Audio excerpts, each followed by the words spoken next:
سامعین ناظرین، infection control society آپ کی صحت کے لیے، آپ کی آگاہی کے لیے مضامین آپ کی سماعت کے لیے پیش کرتی ہے۔ اس وقت ہم امراض گردہ کے بارے میں اور کڈنی ڈیزیزز کے بارے میں، جو کہ کرونک کڈنی ڈیزیز ہیں، اس کے بارے میں ہم آپ کو بتانا چاہتے ہیں اور اس کے بارے میں مضامین آپ کے سامنے پیش کیے گئے۔ اب ہم یہ بتانا چاہیں گے کرونک ڈیزیزز جو کڈنی کی ہیں، کینسر کی صورت بھی اختیار کر سکتی ہیں،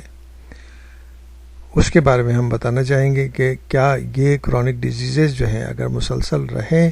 تو کیا کینسر بھی ہو سکتا ہے۔ گردے کی بیماریاں کینسر کی صورت اختیار نہیں کر سکتی، مگر ہمارے معاشرے میں ایک بڑی تعداد یہی سمجھتی ہے کہ اگر معالج نے بائیوپسی کا مشورہ دیا ہے تو کہیں ایسا تو نہیں کہ کینسر پیدا ہو چکا ہے۔ یاد رہے کہ صرف کینسر ہی کے لیے نہیں، بلکہ گردوں کی جو 10-12 بیماریاں ہیں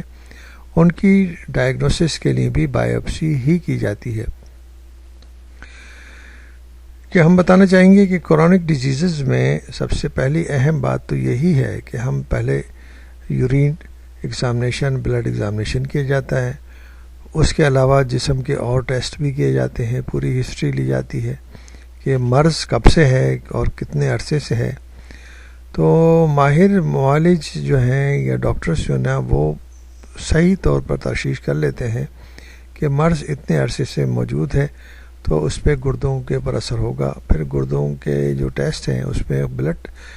کے ٹیسٹ جو ہے، یعنی کہ یوریا، کریٹینین وغیرہ جو ہیں، وہ کرنے کے بعد اندازہ لگایا جا سکتا ہے کہ گردے کی صلاحیت کتنی ہے، یوریا کی لیول بڑھ تو نہیں گیا، کریٹینین کا لیول بڑھ تو نہیں گیا۔ اگر یہ کریٹینین اور یوریا کا لیول بڑھ چکا ہے تو پھر یہ سمجھا جائے گا کہ گردے صحیح کام نہیں کر رہے، یعنی کہ یوریا جو ہے ایک فاسد مادہ ہے جو جسم میں پیدا ہوتا ہے، اور کڈنیز جو ہے وہ مسلسل بلڈ میں سے یوریا نکال کر اور باہر پیشاب کے ذریعے، یورین کے ذریعے باہر نکالتے رہتے ہیں، اور جسم میں اس کی ایک خاص مقدار یعنی کہ اس سے بڑھتی نہیں ہے۔ اگر یہ مقدار بڑھنے لگے تو یہ اندازہ ہوگا کہ یہ گردے صحیح کام نہیں کر رہے۔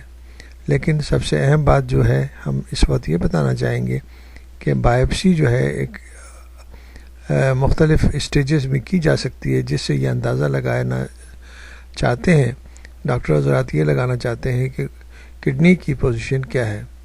جو ایکچول کڈنی ہے اس کے اندر کتنی ڈیمیج ہو چکی ہے، اور اس کے نیفرون کس لیول تک نارمل ہیں اور کتنی تعداد میں